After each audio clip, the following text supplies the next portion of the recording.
नमस्कार दोस्तों, जय हिंद। इस अगली क्लास में आपका स्वागत है नव भारत के इस प्लेटफॉर्म पर। क्योंकि जो पहली क्लास अपनी हुई थी उसमें हम आपको पहले बता चुके हैं कि मैथमेटिक्स का जो बेसिक्स है या मैथमेटिक्स क्या है, क्यों पढ़ना है, इंट्रोडक्शन वीडियो हुई थी हमारे। इससे पहले इंट्रोडक्शन की क्लास कंप्लीट हो चुकी थी। ये जो क्लास है इसमें एक्चुअली हम बात करने वाले हैं जो हमारे एग्जाम में आता है अर्थमेटिक हमारे एग्जाम में मेन होती है। और उस अर्थमेटिक में मैथमेटिक्स की ये कह सकते हैं कि मैथमेटिक्स की जान किसी टॉपिक को कहा जाए तो वो नंबर सिस्टम है। नंबर सिस्टम अर्थात संख्या पद्धति। मैथमेटिक्स में अगर आपको संख्या को, नंबर्स को सही तरीके से ड्रॉ करना आता है कि नंबर्स को किस तरीके से, नंबर से डील किस तरीके से करनी है, अगर नंबर से डील करना हमें सही तरीके से आता है तो मैथमेटिक्स हमारे लिए थोड़ी इजी हो जाती है, इजी गोइंग हो जाती है। तो उसके बारे में हम चर्चा करेंगे। बेसिकली हम नंबर सिस्टम को देखेंगे, वो ये भी देखेंगे कि कितने भागों में हमने इसको डिवाइड किया है आपकी सुविधा और रुचि के अकॉर्डिंग। कुछ टाइप रखेंगे, इसके कुछ पार्ट रखेंगे, उस पार्ट में वीडियो आएंगी हमारी। और ये डिज़ाइन किया गया, ये पूरा जो डिज़ाइन है वो बेसिकली हमने रखा है बेसिक से बिल्कुल basic to deep knowledge. Deeply जाएगा, बिल्कुल बेसिक टू डीप।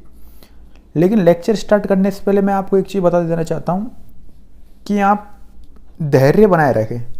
टॉपिक जब आप पढ़ रहे हैं तो धैर्य, पेशेंस जरूर बनाए रखें। अब ये क्यों, ये मैंने पिछले वाले वीडियो में बताया था कि वीडियो लंबी जा सकती है और मैथमेटिक्स थोड़ा जटिल सब्जेक्ट होता है। और सब्जेक्ट की तुलना में आप ऐसा नहीं कर सकते कि जैसे और सब्जेक्ट में पढ़ रहे हैं तो उसको पढ़ते जा रहे हैं कहीं 5-10 मिनट के लिए या 20 सेकंड, 10-5 सेकंड के लिए या 20 सेकंड 25 सेकंड के लिए हमारा मस्तिष्क कहीं विचरण करने चला गया और वापस से हम आते हैं तो चीज़ें समझ में आने लगती हैं। लेकिन मैथमेटिक्स में ऐसा नहीं है। मैथमेटिक्स में अगर आप 20 सेकंड के लिए भी अपनी जो मेमोरीज है, अपना जो मस्तिष्क है, उसको अगर ध्यान को भटकाते हैं और वापस से फिर देखते हैं तो बहुत सारी चीज़ें हमारे हाथ से निकल चुकी होती हैं। ऐसा होता है कि क्वेश्चन ही पूरा निकल चुका होता है। तो इसलिए आपको धैर्य बनाए रखना है, पेशेंस की बहुत ज़रूरत है। और अगर कोई चीज़ आपकी समझ में नहीं आ रही है तो आप 1 मिनट पॉज करेंगे। लेक्चर आपको ऐसा लग रहा है कि हाँ ऊपर से जा रहा है या बोर हो रहा है इस तरीके से, तो 2 मिनट के लिए पॉज करेंगे और जो भी चाय पानी अपना पी के वापस से अपना लेक्चर आगे से देखना स्टार्ट करेंगे। तो ये नहीं कि जितना भी लेक्चर है वो एक साथ देख जाना है, उतना ही देखना है एक बार में जितना आप उसे एब्सॉर्ब कर पाओ, उसे आत्मसात कर सको, जितना पचा पाओ, कहने का मतलब है मेरा। तो इस चीज़ का ये कुछ बेसिक चीज़ें नंबर सिस्टम स्टार्ट करने से पहले मैं आपको बता रहा हूँ। तो नंबर सिस्टम है क्या actually? Number system actually basic knowledge, जो भी अपनी बेसिक नॉलेज है, basic knowledge of arithmetic, basic knowledge of arithmetic है वो है अपना नंबर सिस्टम। और अर्थमेटिक की जान कहा जाता है इसको, यानी अर्थमेटिक की अगर जान किसी के अंदर बसी है तो वो नंबर सिस्टम है।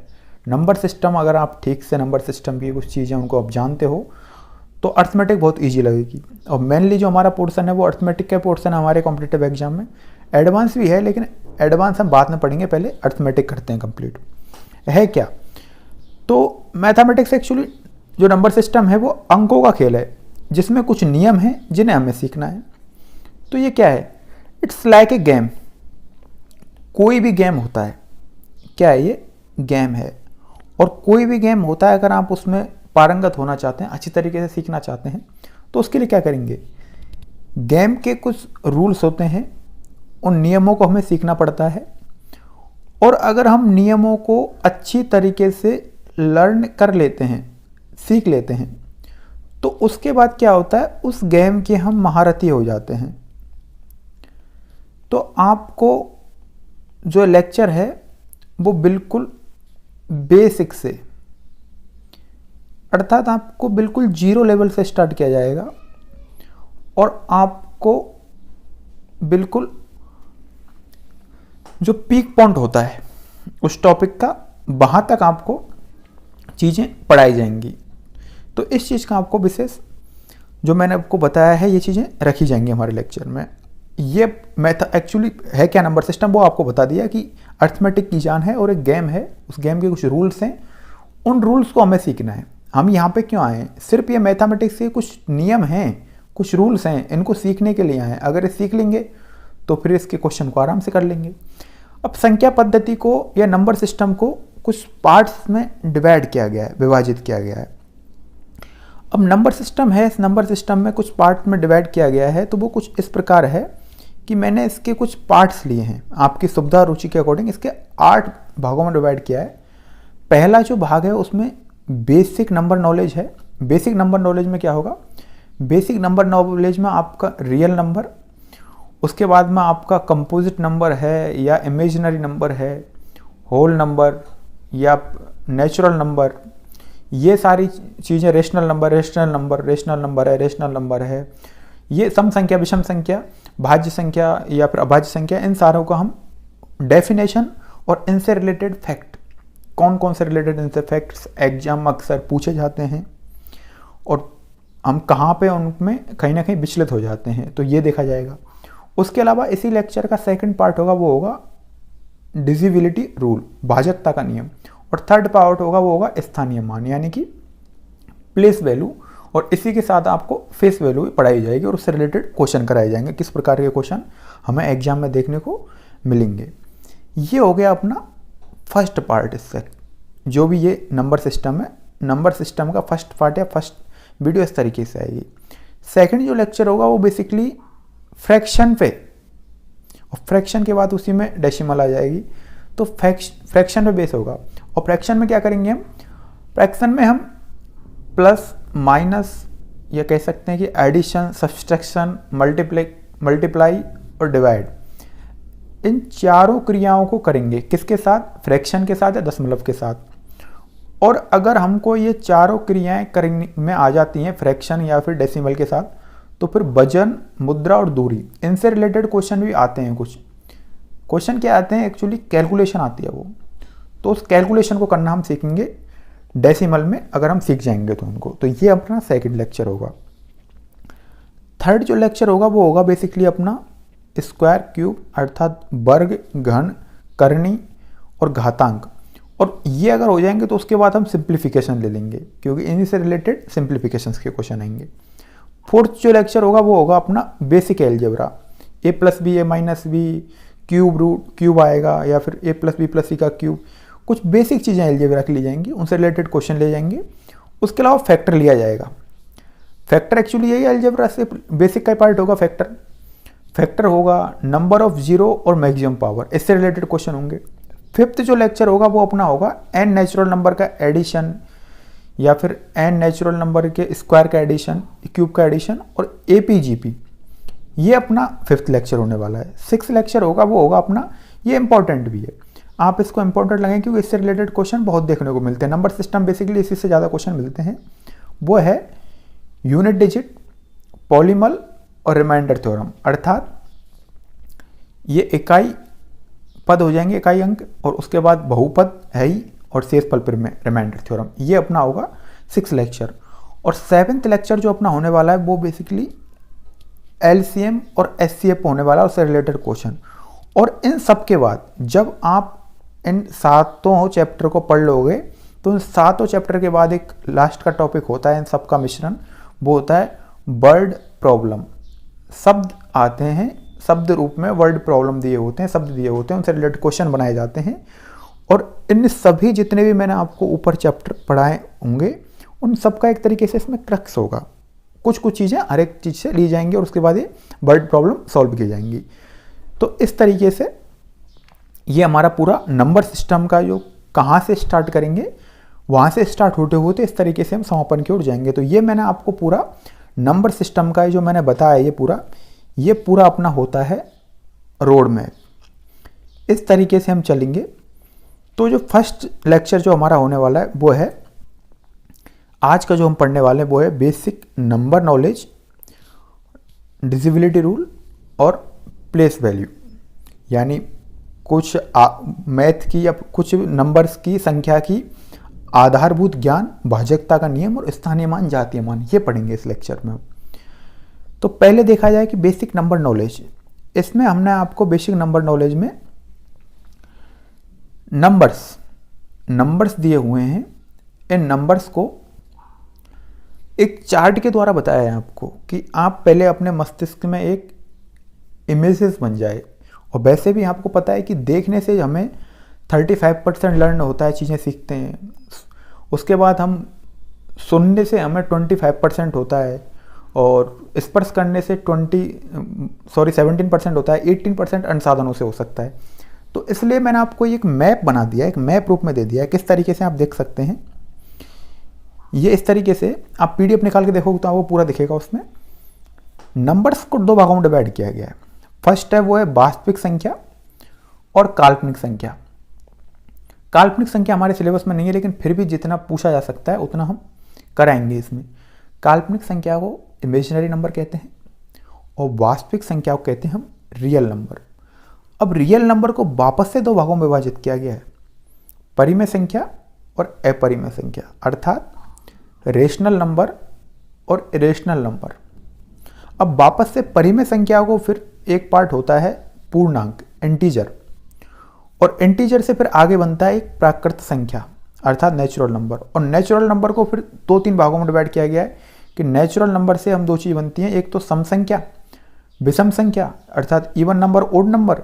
इसके बाद अभाज्य संख्या और भाज्य संख्या, ये भी प्राकृत संख्या से बनती हैं अर्थात प्राइम नंबर और कंपोजिट नंबर। अगर हम प्राकृत संख्या में 0 ऐड कर देते हैं तो बन जाती है पूर्ण संख्या अर्थात होल नंबर। और अभाज्य संख्या के अंतर्गत आता है सहभाज्य संख्या अर्थात को प्राइम नंबर या फिर रिलेटिवली प्राइम नंबर इसको कहा जाता है। बहुत से बच्चे इसमें कंफ्यूज होते हैं कि, और कई चीज़ें एक जगह मैं कह सकता हूँ कि कुछ गलत दिया होता है बहुत सी जगह, बहुत सी किताबों में, कि को प्राइम नंबर और रिलेटिव प्राइम नंबर को अलग अलग कह के पुकारा जाता है, अलग अलग डेफिनेशन बना दी गई, जबकि एक ही होता है को प्राइम नंबर और रिलेटिवली प्राइम नंबर। तो ये देखेंगे हम। तो ये हो गया आपके सामने, देखो ये पूरा मैप हो गया नंबर सिस्टम का कि नंबर किस तरीके से होगा। पहले नंबर्स को रियल नंबर और इमेज नंबर में डिवाइड किया, फिर रियल नंबर को रेशनल में और इरेशनल में, और रेशनल के अंतर्गत इंटीजर आ गया, और इंटीजर से फिर नेचुरल नंबर, नेचुरल नंबर से 2 इवन नंबर, ओड नंबर, और उसी के अंदर फिर नेचुरल के अंदर दूसरा पार्ट होगा प्राइम नंबर और कंपोजिट नंबर। और अगर हम नेचुरल नंबर में अगर 0 ऐड कर देते हैं तो वो हो जाता है होल नंबर। और प्राइम नंबर में ये अगला है को प्राइम नंबर और रिलेटिवली प्राइम नंबर। तो इस तरीके से बारी बारी से, ये देखो पूरा मैप बना दिया, इसको हम बारी बारी से एक एक करके इनके बारे में कुछ सीखेंगे, कुछ जानने की कोशिश करेंगे, और ये पूरी कोशिश करेंगे कुछ नया। वैसे आपको और भी जगह मिल सकता है, सब कुछ यूट्यूब पर डाला हुआ है बहुत सारी जगह, लेकिन कुछ नया सीखने को मिले और एक जगह आपको बेहतरीन संसाधनों के द्वारा कुछ अच्छा, जो आज से पहले आपने शायद नहीं पढ़ा हो, पढ़ा भी हो तो उस तरीके से नहीं पढ़ा हो, तो कुछ नया करने की कोशिश करेंगे और बहुत कंसेप्चुअल चलेंगे हम सारी चीज़ के लिए। तो देखो इसके लिए मैंने एक इमेज भी यूज में लिया है, यहाँ पे इमेजेस है। इस इमेज में क्या है देख लेते हैं, इमेज में क्या क्या है।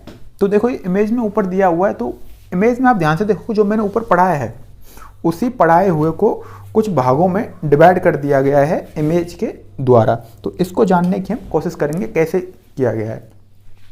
तो देखो रेशनल नंबर, पहले रियल नंबर लिया है, रियल नंबर के अंदर ही अपना दिया हुआ रेशनल नंबर और इरेशनल नंबर, और रेशनल नंबर के अंदर इंटीजर, इंटीजर के अंदर होल नंबर, होल नंबर के अंदर नेचुरल नंबर, और नेचुरल नंबर के अंदर डिवाइड करना चाहे तो नेचुरल नंबर के नंबर ही हम ले सकते हैं इवन नंबर। दोबारा लिखता हूँ मैं एक बार, देखो इसी के अंदर हम ले सकते हैं सम संख्या, उसके अलावा विषम संख्या, उसके अलावा हम भाज्य ले सकते हैं और अभाज्य ले सकते हैं। ये सारे के सारे नेचुरल नंबर के अंदर आ जाएंगे। अब आगे हम जानने की कोशिश करेंगे, पहले एक बार पढ़ते हैं ध्यान से पूरा एक एक करके, उसके बाद इन सब के बारे में चर्चा करेंगे। तो क्यों ना देखो पहला टाइप देख लिया जाए। पहला जो है टाइप नहीं, पहला जो है वो है रियल नंबर। वास्तविक संख्या किसे कहते हैं ये जाना जाए कि वास्तविक संख्या कहते किसे हैं। तो आप डेफिनेशन पढ़ोगे आपको पता लगेगा वास्तविक संख्या किसे कहते हैं। वे संख्याएं, देखो क्या लिखा हुआ है, वे संख्याएं जिन्हें संख्या रेखा पर प्रदर्शित किया जा सकता है वास्तविक संख्या कही जा सकती हैं। अब देखो पहले तो आप ये जान लो, आप कहोगे कि ये संख्या रेखा क्या होता है और प्रदर्शित किया जा सकता है, पहले संख्या रेखा बताओ। तो देखो संख्या रेखा कुछ नहीं है, एक एक तरह के सिंबल इनको फॉलो करने का, एक बताने का एक तरीका है कि एक सीधी संख्या पद्धति होती है ये एक सीधी रेखा है, ठीक है। इसी पे बीचों बीच होता है बिल्कुल 0, और जब दाईं ओर जाते हैं तो पॉजिटिव 1 2 3 4 जाते जाते जाते जाते कहाँ तक, इन्फिनिटी तक। और अगर बाईं ओर जा रहे हैं तो -1 -2 -3 -4 जाते जाते जाते जाते माइनस इन्फिनिटी तक, plus infinity to minus infinity to plus infinity तक जाते हैं। बीच में भी कुछ नंबर हो सकते हैं, जैसे यहाँ पे 2.5 हो सकता है, यहाँ पे माइनस के 2.6 हो सकता है, कुछ भी हो सकता है, बीच में नंबर हो सकते हैं। तो वे संख्याएं जिन्हें इस संख्या रेखा, ये संख्या रेखा है, इस संख्या रेखा पर जिन्हें प्रदर्शित किया जा सकता है उन्हें वास्तविक संख्या कहते हैं। अब आप कहोगे इस पे तो हर किसी को परिभाषित किया जा सकता है, तो हाँ, हर किसी को परिभाषित किया जा सकता है। तो जितने भी नंबर होते हैं सिर्फ काल्पनिक संख्याओं को छोड़ के, काल्पनिक संख्या को कर ही नहीं सकते, क्योंकि कल्पना मात्र मतलब इमेजिनेशन तो पता ही नहीं है क्या हो सकता है। तो इसलिए काल्पनिक संख्याओं को छोड़ के जितनी भी संख्याएं होती हैं वो रियल नंबर के अंतर्गत आती हैं। तो सारे संख्या रेखा है, इस पर जिसको प्रदर्शित किया जा सकता है उन्हें वास्तविक संख्याएं कहते हैं। अब वास्तविक संख्या से रिलेटेड कुछ फैक्ट्स जो मैं आपको बताना चाहता हूं कि क्या हो सकते हैं वास्तविक संख्या से रिलेटेड फैक्ट्स, वो क्या है कि पहला फैक्ट है वो है कि परिमेय और अपरिमेय संख्याएं भी वास्तविक संख्याओं के अंतर्गत आती हैं। जब मैंने आपको बता ही दिया कि वास्तविक, जो देखो ये सारी चीजें ऊपर मैप में लिखी हुई है, ये कौन सी है, ये परिमेय संख्या, ये अपरिमेय संख्या, और ये किसके अंदर आती हैं, ये वास्तविक संख्या के अंतर्गत आ रही है। तो ये लिखा हुआ है यहाँ पे। अब उसके कुछ उदाहरण भी हैं, वास्तविक संख्याओं कुछ उदाहरण है, वो क्या है, √5, 3.2, 4, √48, -15 और 4 माइनस के 4/8, इवन 0 भी रियल नंबर है, रियल नंबर, ठीक है। सब के सब रियल नंबर के अंतर्गत आ रहे हैं जो कि वास्तविक संख्याएं हैं। तो ये सारे आते हैं, ठीक है। तो ये वास्तविक संख्या हो गई अपना कंप्लीटली, कि जो -इन्फिनिटी और प्लस इन्फिनिटी के बीच में जो नंबर आ रहा है, ध्यान रखें मैंने क्या कहा है, -इन्फिनिटी और प्लस इन्फिनिटी के बीच में, देखो बताया था, -इन्फिनिटी से लेके प्लस इन्फिनिटी के बीच में नंबर है वो रियल नंबर होंगे। क्यों, आप कहो कि क्या इन्फिनिटी हो सकता है वास्तविक संख्या, तो मैं कहूँगा बिल्कुल नहीं हो सकता। -इन्फिनिटी भी नहीं हो सकता। क्यों, क्योंकि इन्फिनिटी को परिभाषित ही नहीं कर सकते हम, और जिस चीज़ को हम परिभाषित नहीं कर सकते उसको कैसे कह सकते हैं कौन सा नंबर है, जिस चीज़ के बारे में पता ही नहीं है।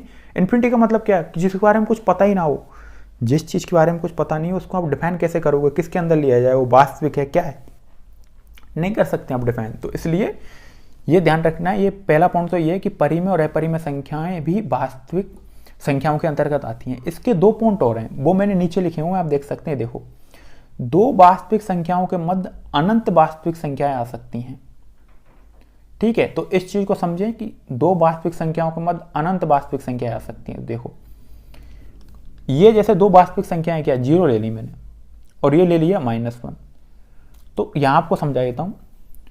0 और 1 ले लेते हैं, चलो 0 और 1 ले लेते हैं, -1 नहीं। ये देखो, ये तो हो गया 0 और ये हो गया 1।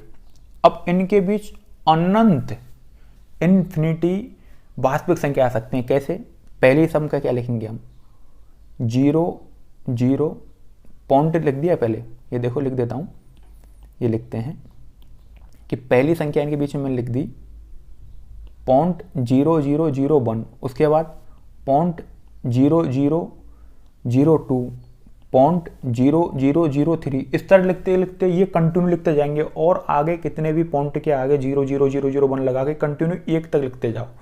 तो 0 से लेके 1 तक, या फिर कोई भी नंबर ले लो, कोई भी 2 नंबर ले लो।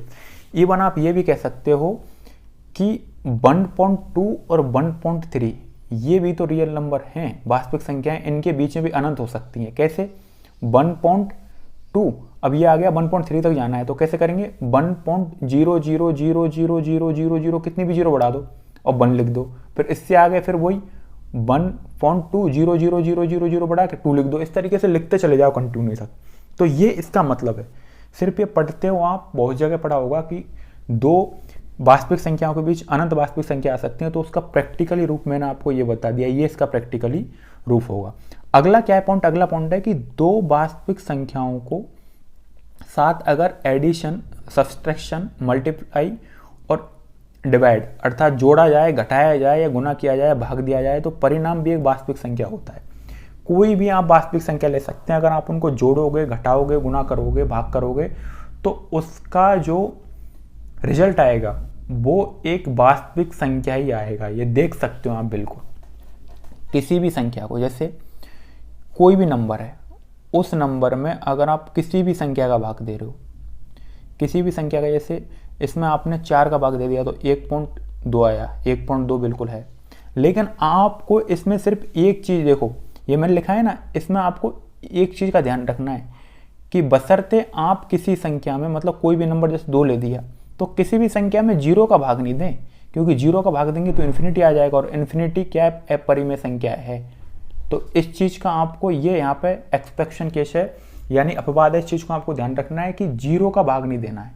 ठीक है, इस चीज़ को आपको ध्यान रखना है, 0 का भाग नहीं देना है। फिर तो 0 का भाग देंगे फिर तो अनंत चला जाएगा, और अनंत क्या है, परिमेय संख्या या फिर अपरिमेय संख्या, वास्तविक संख्या नहीं है। तो इस चीज़ का आपको ध्यान रखना, 0 का भाग नहीं देना, ये यहाँ पे अपवाद रहेगा।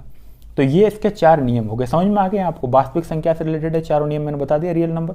और क्या है, इसको डिनोट किससे करते हैं, 8 से डिनोट करते हैं, इसको इस चीज़ का ध्यान रखना है आपको। वास्तविक संख्याएं होती हैं रियल नंबर, उनको 8 से डिनोट किया जाता है। तो ये इतना पढ़ने के बाद आपको पता लग गया होगा कि वास्तविक संख्याओं को हम किस तरीके से पढ़ेंगे, और वास्तविक संख्याओं के बारे में जितनी भी इंफॉर्मेशन थी वो सारी इंफॉर्मेशन आपके पास इकट्ठी हो चुकी है। अब क्या है, अगला क्या है, इमेजिनरी नंबर, काल्पनिक संख्याएं।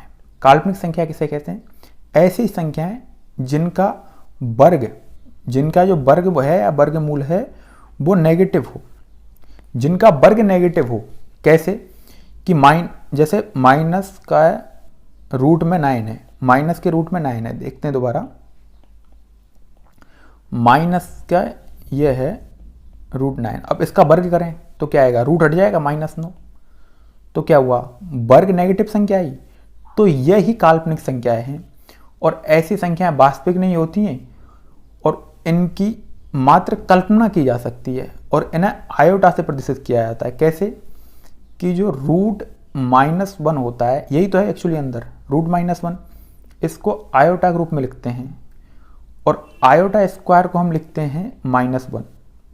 आयोटा स्क्वायर कर दिया तो रूट हट गया तो -1 आ गया। ये देखो आप, ये रूट है ना, रूट के अंदर है -1, और इसका स्क्वायर किया तो कितना आ गया -1, और आयोटा का स्क्वायर किया तो आयोटा स्क्वायर, तो आयोटा स्क्वायर का मान क्या हो गया -1। तो आयोटा से, इससे इमेजिनरी नंबर को आयोटा से प्रदर्शित करते हैं, आयोटा, इसे आयोटा कहते हैं। देखो ये इस तरीके से बनता है। तो ये काल्पनिक संख्या, इमेजिनरी नंबर से रिलेटेड आपके पास इंफॉर्मेशन होगी। वैसे एग्जाम में नहीं पूछा जाता है, जितना पूछा जाता है उतना मैंने आपको बता दिया कि ऐसी संख्या जिनका वर्ग नेगेटिव आता हो उन्हें वास्तविक संख्या के अंतर्गत वो नहीं आती हैं, और उनकी केवल कल्पना की जा सकती है, उन्हें काल्पनिक संख्या या इमेजिनरी नंबर कहते हैं। आगे देखते हैं सम्मिश्र संख्याएं। सम्मिश्र संख्याएं या फिर कॉम्प्लेक्स नंबर। आप देखो जो भी मैं पढ़ा रहा हूँ इसके इंग्लिश टर्म्स जरूर याद रखें, मेरा लिखने का उद्देश्य ये है। और बाइलिंगुअल बहुत से बच्चों का ये आया था कि इंग्लिश में नहीं पढ़ाते, तो मैं बिल्कुल इतना पढ़ा रहा हूँ, बिल्कुल जैसा आप अगर समझने की कोशिश करोगे तो बिल्कुल बाइलिंगुअल चीज़ों को बता रहा हूँ। कॉम्प्लेक्स नंबर क्या होते हैं, कॉम्प्लेक्स नंबर को पहली बात तो सी से डिनोट किया जाता है, या सम्मिश्र संख्या है। काल्पनिक संख्या में देखो क्या होता है, काल्पनिक संख्या में यदि एक वास्तविक संख्या जोड़ दी जाए, जैसे ये रहा, ये क्या है, ये क्या है इसमें, ये अगर आप देखोगे तो ये क्या है, देखेंगे ये, तो ये इसमें वास्तविक संख्या है। और अगर बी आयोटा देखेंगे तो ये क्या है, काल्पनिक। आयोटा का मान क्या है, रूट -1, और बी कोई नंबर लिख दो। तो इस तरीके से देखोगे तो आप माइनस के रूट 9 लिख दो, माइनस के रूट 5 लिख दो, कुछ भी लिख दो, तो ये हो गया हमारा काल्पनिक संख्या। ठीक है, तो ये काल्पनिक संख्या कुछ उदाहरण दिए हुए हैं, कैसे कि 4 प्लस माइनस के रूट 5 के ऊपर अंडर रूट 2 आयोटा, इसको लिख सकते हैं, क्योंकि देखो ये क्या है, इसको आयोटा नहीं लिख सकते क्या, देखो जिसके ऊपर मैंने ये लाइनिंग की है, रूट में माइनस यानी कि -1, तो इसको आयोटा लिख दिया, और 5 बाहर बचा हुआ था, इस 5 को 5 लिख दिया। देखो तो 2 + 5 आयोटा, या 3 + रूट में -13 या -4 प्लस आयोटा 9 या 9 आयोटा कैसे भी लिख सकते हैं आप। तो ये थी सम्मिश्र संख्या है, कॉम्प्लेक्स नंबर। कॉम्प्लेक्स नंबर क्या है, एक बार दोबारा रिवीजन बता देता हूँ, पूरा रिवीजन बता रहा हूँ मैं आपको। वास्तविक संख्याएं वे संख्याएं जिन्हें संख्या रेखा पर प्रदर्शित किया जा सकता है। काल्पनिक संख्याएं वे संख्याएं जिन्हें प्रदर्शित नहीं किया जा सकता और आयोटा के रूप में लिखा जाता है। सम्मिश्र संख्याएं वास्तविक संख्या और काल्पनिक संख्या का, किसी काल्पनिक संख्या का दोनों का जोड़ा एक तरीके से, उसे कहते हैं सम्मिश्र संख्याएं या कॉम्प्लेक्स नंबर। ये इन्फॉर्मेशन मैंने आपको पहले ही बता दी, सारी इन्फॉर्मेशन की वास्तविक संख्याओं के मध्य अनंत वास्तविक संख्या आ सकती हैं और दो वास्तविक संख्याओं को अगर प्लस किया जाए, माइनस किया जाए, मल्टीप्लाई किया जाए, डिवाइड किया जाए तो परिणाम एक वास्तविक संख्या आएगी। सिवाय अगर जीरो से नहीं करना है, सिर्फ आपको ध्यान रखना है, तो इन्फिनिटी चला जाएगा। उसके बारे में मैं आपको बता चुका हूँ। अगला देखते हैं परिमेय संख्या। परिमेय संख्या जिसको कहते हैं रेशनल नंबर। परिमेय संख्या रेशनल नंबर, इसको डिनोट करते हैं, जो इसका सिंबल है वो है क्यू। क्यू से इसको क्या किया जाता है, क्यू से इसको किया जाता है प्रदर्शित। ठीक है, क्यू से इसको प्रदर्शित कर रहे हैं, क्यू से प्रदर्शित किया जाता है इसको। तो इसमें देखिए क्या है कि ऐसी संख्याएं जिन्हें P बटे क्यू के रूप में व्यक्त किया जा सके। ये देखने वाली बात है कि जिन्हें P बटे क्यू के रूप में व्यक्त किया जा सके और जहां Q is not equal to 0, अर्थात Q का मान 0 नहीं होना चाहिए। Q is not equal to 0 का मतलब यही होगा कि Q का मान 0 नहीं होना चाहिए। ऐसी संख्याओं को परिमेय संख्या कहते हैं। फर्स्ट थिंग तो क्या कि P बटे क्यू के रूप में हो और Q की वैल्यू 0 नहीं हो, तो वो कहलाएंगी परिमेय संख्याएं। अब देखो उदाहरण के द्वारा देख लेते हैं। उदाहरण क्या दिया हुआ है कि 3/4, 3/4 हो सकती है, 17/7 हो सकती है। देखो P बटे क्यू के रूप में है और नीचे वाली संख्या 0 भी नहीं है, नीचे Q है तो Q 0 भी नहीं है। 5 हो सकती है। 5 कैसे हो सकती है, क्योंकि 5 के नीचे आप 1 लगा दो, लगा सकते हैं ना। किसी भी संख्या में 1 का भाग देने पर वही संख्या प्राप्त होगी। -3 में 1 लगा दो तो यहाँ Q बराबर 1 हो गया, P बटे क्यू के रूप में होगा। ये ऑलरेडी P बटे क्यू के रूप में है ही है। 0 में भी लगा सकते हैं, क्यों, 0 के नीचे 1 लगा दो तो 0 में 1 का भाग देंगे तो क्या होगा, 0 बढ़ जाएगा, वही 0 प्राप्त होगा। तो इस चीज़ का ध्यान रखना क्यों है ये मैं नीचे बता दूंगा आपको डिटेल में। 22/7 ये भी परिमेय संख्या होती है और 3.14 ये भी परिमेय संख्या होती है। लेकिन याद रखें पाई परिमेय संख्या नहीं होती है, पाई परिमेय होती है। क्यों, मैं आगे आपको बताऊंगा। 0.6 परिमेय संख्या होती है। कैसे कि 0.6, इसको पॉइंट हटाओ और 0 बढ़ा दो तो 6/10 हो गया। ये जैसे माइनस में और 2.2 अर्थात दशमलव की जितनी भी संख्या है वो परिमेय संख्या होती है। अब इसका डिटेल डिस्कशन मैं आपको नीचे बता रहा हूँ, कुछ इंपॉर्टेंट पॉइंट लिखे हैं उसके अंतर्गत। कैसे कि पहला दे रखा है कि 0 एक परिमेय संख्या है। क्यों, P बटे क्यू के रूप में। कैसे 0, ठीक है, 1 का भाग तो दे सकते हैं किसी भी संख्या में। चलो 1 में 1 का भाग दे दिया, क्या प्राप्त हुआ, वही 0 प्राप्त हो रहा है। तो 0 में 1 का भाग दिया, 0 प्राप्त हुआ, अर्थात लिख सकते हैं। तो इसका मतलब क्या है कि 0 को हम 0/1 लिख सकते हैं। और यहाँ पे देखोगे, देखो ये 0 क्या हो गया, 0 P है और 1 क्या है, Q है बटे में, तो P बटे क्यू के रूप में भी लिख दिया। और Q का वैल्यू कितनी है, 1, तो इसका मतलब क्या है, P it not equal to 0, P 0 के बराबर नहीं है। तो दोनों फॉलो कर रहा है ना डेफिनेशन को कि P बटे क्यू के रूप में भी है और Q का मान 0 के बराबर नहीं है। तो इसका मतलब 0 एक परिमेय संख्या, देखो प्रूव कर दिया मैंने आपको। बहुत सी किताबों को मिल जाएगा कि हाँ 0 एक परिमेय संख्या है, लेकिन उसका प्रूफ नहीं कर पाते। तो देखो मैं प्रूफ करके बता रहा हूँ सारी चीज़ें आपको। रटना कुछ नहीं है, सब कुछ समझाया जाएगा आपको। यहाँ पे समझ विकसित करनी है। लेक्चर का मतलब ये नहीं कि रट के चले जाओ। आप रट के जाओगे तो क्वेश्चन वहाँ पे इस तरीके से बनाया जाएगा कि जहाँ पे आप कंफ्यूज हो जाओगे और क्वेश्चन गलत कर जाओगे। अगला पॉइंट देखते हैं कि दो परिमेय संख्याओं के बीच अनंत परिमेय संख्या आ सकती है। अनंत परिमेय संख्या आ सकती है दो परिमेय संख्याओं के बीच। देखो ये लिखा हुआ है, समझ लेते हैं इसको। देखो कैसे कि ये कोई संख्या रेखा है, ठीक है। संख्या रेखा क्या, दो परिमेय संख्या ले लेते हैं कोई भी। देखो हटा देते हैं इसको, दो परिमेय संख्या ले लेते हैं कोई भी। दो परिमेय संख्या कौन कौन सी हैं, एक ले ली मैंने 0.2, दूसरी ले ली 0.3, दोनों परिमेय संख्या है। अब देखो कैसे लिखा जा सकता है इसको। 0.2 को क्या हम ये नहीं लिख सकते, 0.2 और इसके बीच में अनंत परिमेय संख्या कैसे आ सकती है कि एक कोई संख्या ये भी आ सकती है, ये आ सकती है 2.2 0 0 0 0 0 1, उसके बाद 0.2 0 0 0 0 0 2, उसके बाद 0.2 0 0 0 0 3। तो इस तरीके से बहुत सारी आगे लिखते चले जाओ इन्फिनिटी तक। तो अभी आपने कितनी भी जीरो लिख दो, आगे कितनी भी जीरो लिख दो, लाख जीरो लिख दो, उसके बाद एक लगा दो, फिर लिखते जाओ, करोड़ लिख दो, अरब लिख दो, 10 अरब लिख दो। तो इस तरीके से दो परिमेय संख्याओं के बीच अनंत परिमेय संख्या आ जाती हैं। ये कंसेप्ट आपको समझ लेना है, बाहर भी काम देगा ये, और में तो रटना नहीं है कुछ भी। देखो करके बता दिया किस तरीके से हो सकता है। अगला देख लेते हैं इसी में, अगला क्या हो सकता है।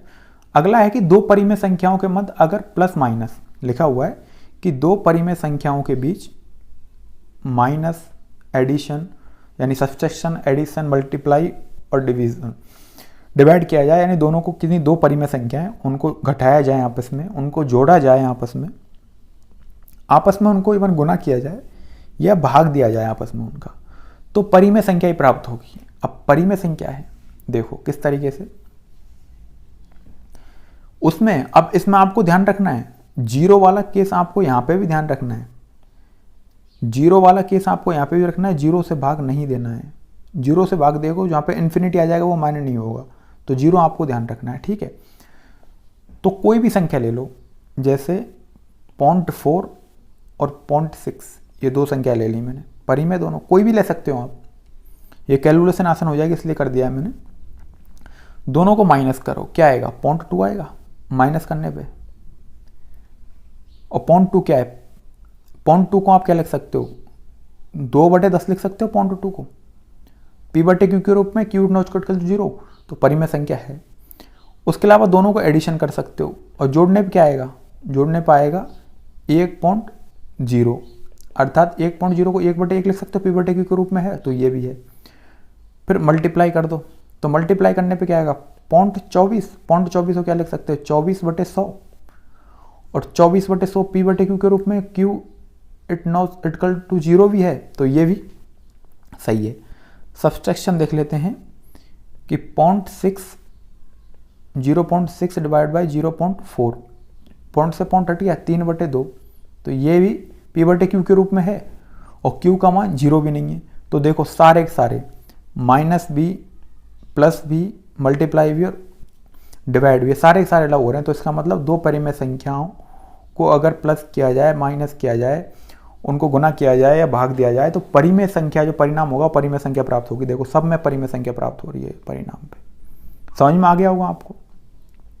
अगला पॉइंट है वो देख लेते हैं। अगला पॉइंट क्या है, अगला पॉइंट है कि परिमेय संख्या या तो पूर्णतः विभाजित होगी या रिपीटेड होगी। तो देखो लेके देख लेते हैं कोई परिमेय संख्या। तो परिमेय संख्या क्या है, जैसे 3/2 ले ली, तो देखो ये 1.5 आया, अर्थात पूर्णतः विभाजित है। या फिर 10/3 ले ली, तो इसकी वैल्यू कितनी आएगी, 3.3333333, इस तरीके से कंटिन्यू लिखता चला जाएगा। तो ये होगा परिमेय संख्या या तो पूर्ण विभाजित होगी या रिपीटेड होगी। तो देखो हो गई, ये पूर्ण विभाजित हो गई और ये रिपीटेड हो गई।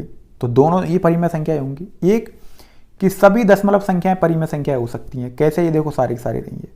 कैसे आपको बता देता हूँ, कोई भी ले लेते हैं, जैसे ले लिया मैंने दशमलव संख्या 0.005, तो देखो कैसे करेंगे, 5 1 लगाया, कितने अंक, पॉइंट के कितने अंक बाद है, 3 अंक बाद, तो 3 0 1 2 3। तो ये क्या है, p/q के रूप में है और q 0 के बराबर भी नहीं है, तो ये क्या है, ये परिमेय संख्या है। कुछ भी ले सकते हो आप कि सभी दशमलव संख्याएं जो होती हैं वो परिमेय संख्याएं होती हैं। तो इस सब का देखो, जितने भी मैंने इंपॉर्टेंट पॉइंट बताए, इन सब का मैंने आपको प्रूफ करके ही बता दिया सब कुछ किस तरीके से होने वाला है। तो ये हो गया हमारा कंप्लीट रेशनल नंबर, जो भी पूरा। इरेशनल नंबर देख लेते हैं। तो इरेशनल नंबर जो है इसको डिनोट करते हैं p से। इरेशनल नंबर को डिनोट किया जाता है p से। और डेफिनेशन देखें तो क्या है कि वे संख्याएं जिन्हें p/q के रूप में व्यक्त नहीं किया जा सकता, ध्यान दें आप, p/q के रूप में व्यक्त नहीं किया जा सकता, उन्हें अपरिमेय संख्या कहते हैं, अर्थात इरेशनल नंबर कहते हैं। ऐसी संख्याएं प्राय पूर्ण वर्ग में नहीं होती, अर्थात अंडर रूट के अंदर जो होता है वो पूर्ण वर्ग नहीं होता। क्यों? अगर अंडर रूट के अंदर पूर्ण वर्ग जैसे मान के चलो 49 ले लिया,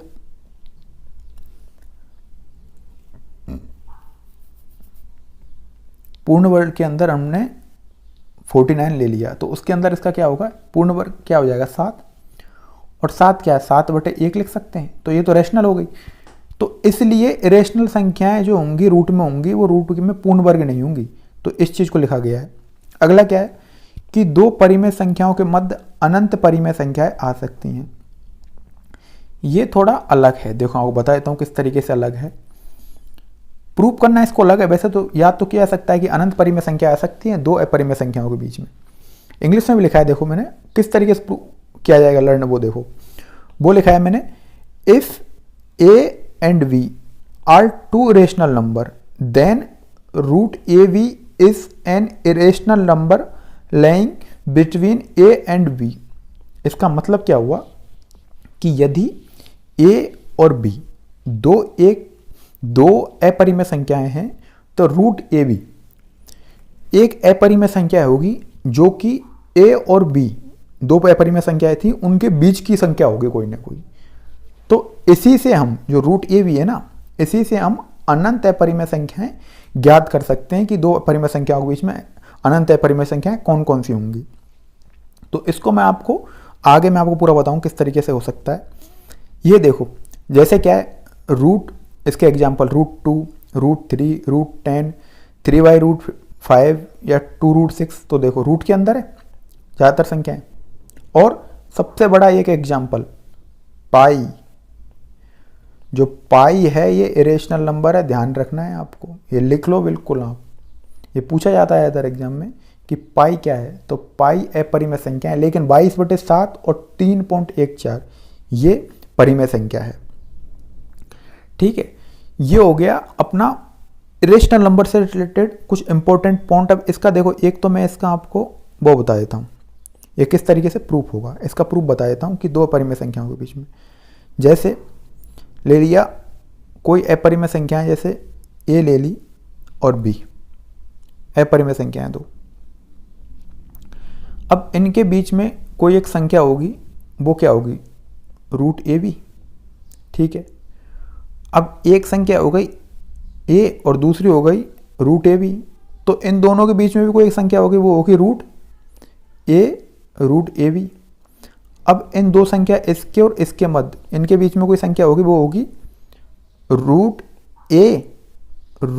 ए बी। इस तरीके से कंटिन्यू चलते जाएंगे आगे तक और इन्फिनिटी तक चलता जाएगा। अब ये तो इधर चल रहे हैं, इधर चलेंगे तो वो भी इस तरीके से निकलते आ जाएगा। जैसे इसके बीच में कोई एक संख्या होगी, वो होगी रूट ए बी। उसी तरीके से इसके और इसके बीच में देख लेंगे। तो इस तरीके से हम कह सकते हैं कि दो अपरिमेय संख्याओं के बीच में अनंत अपरिमेय संख्याएं होती हैं। अगला पॉइंट देख लेते हैं, वो क्या है कि यह जरूरी नहीं कि किन्हीं दो अपरिमेय संख्याओं को अगर जोड़ा जाए, घटाया जाए, गुना किया जाए या भाग दिया जाए, जो रिजल्ट प्राप्त हो, परिणाम हो, वो अपरिमेय संख्या हो। ये पॉइंट आपको याद करके रखना है कि कोई जरूरी नहीं है ये हो। जैसे सबसे अच्छा इसका उदाहरण ले लेते हैं कि देखो कोई दो मैंने ले लिया, कोई दो ले ली। जैसे उदाहरण के तौर पर मैं ले ली, एक तो ले लिया मैंने √2, उसके अलावा दूसरा ही मैंने ले लिया 2√2। अब इन दोनों को भाग दिया 2√2/√2, क्या बचेगा 2। तो ये क्या है, ये तो रेशनल नंबर हो गया, 2/1 के रूप में लिख सकते हैं, तो अपरिमेय संख्या नहीं है, तो इसलिए ये प्रूफ हो गया। अर्थात भाग वाला ये हो गया। ठीक है, ये डिवाइड वाला हो गया। मल्टीप्लाई वाला देख लेते हैं, √2 गुना 2√2, इसका क्या होगा 2 × 2 = 4। अब 4 को क्या लिख सकते हैं 4/1, तो ये भी हो गया। उसके अलावा देख लेते हैं, अगर इसमें देखो इस वाले उदाहरण में होगा, मैंने क्या कहा था कि जरूरी नहीं, इस वाले उदाहरण में प्लस और माइनस ये दोनों रेशनल नंबर हो जाएंगे। लेकिन अगर 2 और 2 सेम ले लिया जाए, अगर सेम नंबर ले लिया जाए, तो देखो दोनों को अगर जोड़ा जाएगा तो जोड़ने पे क्या आएगा, जोड़ने पे आ जाएगा माइनस क्या जाएगा, √2 में से √2 जाएगा 0, और 0 क्या है 0 रेशनल नंबर नहीं है, रेशनल नंबर है, तो इस तरीके से हो जाएगा। अगर दोनों को जोड़ा जाए, कई बार जोड़ने पे भी नहीं होगा, जब कोई भी दो ऐसे रेशनल नंबर आ जाएंगे जिनको अगर जोड़ा जाए तो जोड़ने के बाद जो नंबर प्राप्त होगा वो रेशनल नंबर प्राप्त हो, इसके लिए भी हम देख लेते हैं, कोई भी उदाहरण लेके देख लेते हैं किसी भी तरीके से।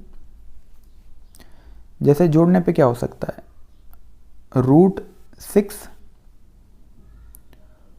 प्लस √6 तो 2√6। तो ये क्या, अब देखो प्रूफ करने का क्या फ़ायदा, मैंने यहाँ पे आपको आप जान के लाइन लिखी गई है कि ये सारी चीज़ें लिखने पे ताकि आपको चीज़ें निकल के आए कि आप जब प्लस कर रहे हो ना, प्लस कर रहे हो, अगर दो किन्हीं अपरिमेय संख्याओं को आप प्लस कर रहे हो तो जो उसका रिजल्ट होगा वो हमेशा ही एक अपरिमेय संख्या आए, यह आवश्यक नहीं है, ये चीज़ है। तो इसके अलावा दो एक आ भी सकता है, नहीं भी, दोनों काम हो सकते हैं। एक उदाहरण और लिखते हैं, जैसे 3/√5 प्लस 3/√5 प्लस 2/√5, ठीक है। तो √5 आ गया इसका, तो 3 + 2, तो अब क्या आया 5/√5 क्या आया, √5 क्या आया। देखो किसी भी तरीके से देख रहे हैं एक इरेशनल नंबर आ रहा है, तो इसका सीधा मतलब ये है कि जो ऊपर मैंने आपको कंप्लीट पढ़ाया है सारी चीज़ें, ये ऊपर जो स्टेटमेंट मैंने लिखा है ना आपको, तो इसमें ये स्टेटमेंट आप डालने, बिल्कुल जो स्टेटमेंट लिखा हुआ है इसमें एक स्टेटमेंट डालने। सिर्फ किसके लिए है ये सिर्फ माइनस, प्लस और भाग के लिए है। अगर आप प्लस करोगे, ये नोट लिख दें, नोट पे एक बार दोबारा लिख रहा हूं इसी में, तो सिर्फ इस लाइन में आप ये लिखोगे कि यह जरूरी नहीं, ये दोबारा लिख लें, यह जरूरी नहीं कि किन्हीं दो अपरिमेय संख्याओं को जब माइनस किया जाए या माइनस किया जाए, गुना किया जाए, भाग दिया जाए तो परिणाम एक अपरिमेय संख्या प्राप्त हो, और कुछ ही प्राप्त हो सकता है।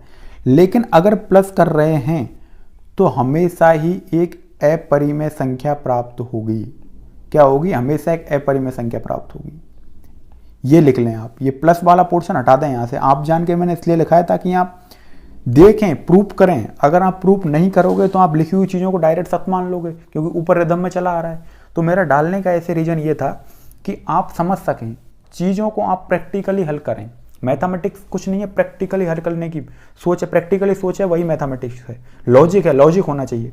अब लॉजिक से अगर हमने इसको सॉल्व किया तो क्या आ रहा है, इसमें प्लस वाला नहीं आ रहा है।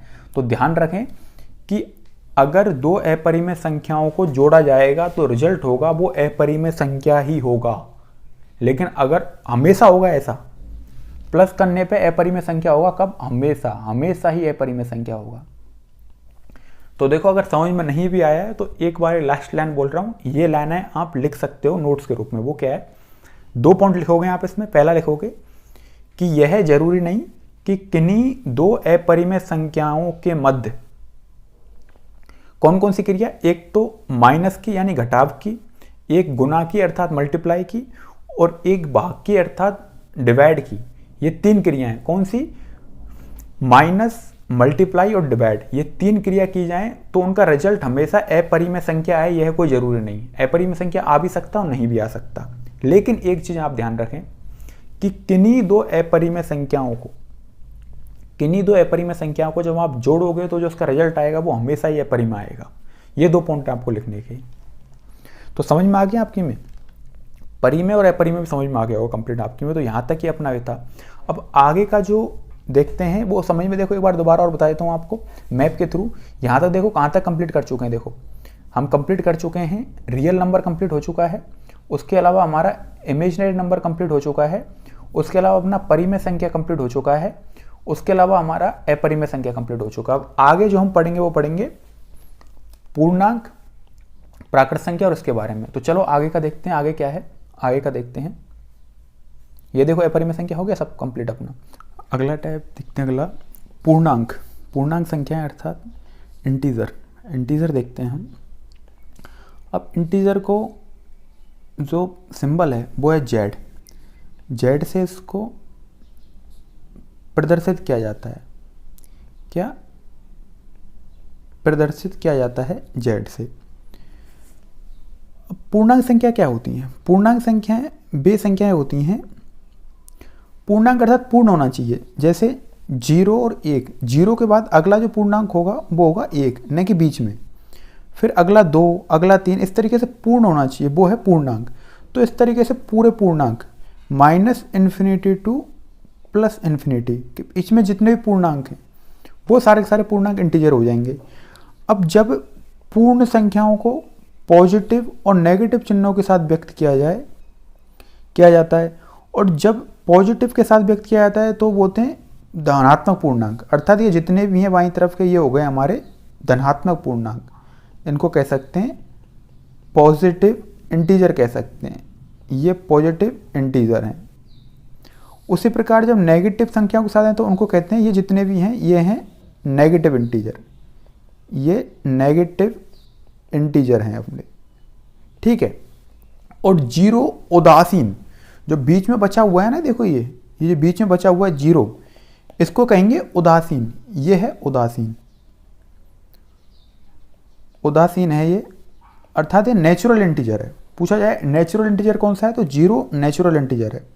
अब ये आपको पता लग गया पूर्णांक क्या क्या होते हैं। पूर्णांक माइनस इन्फिनिटी टू इन्फिनिटी, लेकिन पूर्ण, बीच में नहीं, जैसे पॉइंट में नहीं होना चाहिए, या फिर 2.33 या 2.4 2.5, ये नहीं, पूर्ण या तो 1 होगा, 2 होगा, 3 होगा, 0 होगा, -2 होगा, -3 होगा, ये सारी चीज़ें।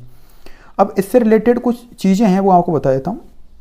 इससे रिलेटेड क्या है, देखो दो पूर्णांक संख्याएं यदि उनको जोड़ा जाए, ये बता देता हूँ, यदि उनको जोड़ा जाए, घटाया जाए और गुना किया जाए तो हमेशा एक पूर्णांक संख्या प्राप्त होगी। अब देखो क्या होता है, किस तरीके से, कोई भी दो पूर्णांक संख्या ले लो आप, इनमें से आपकी इच्छा हो जो कोई पूर्णांक संख्या आप ले सकते हो, आपका मन हो वो पूर्णांक संख्या आप ले सकते हो कि कौन सी ऐसी पूर्णांक संख्या है जिसको लेना है। इसको देखने प्रूफ करके बता देते हैं। तो प्लस के लिए प्रूफ कर लेते हैं पहले। तो देखो प्लस के लिए देखते हैं, कोई भी दो पूर्णांक संख्या जैसे -5 और +3 ले लिया, कितना आया -2, क्या है पूर्णांक, बिल्कुल है। माइनस के लिए देख लेते हैं, -5 -3 कितना हो गया -3, क्या है पूर्णांक, ये भी हो गया।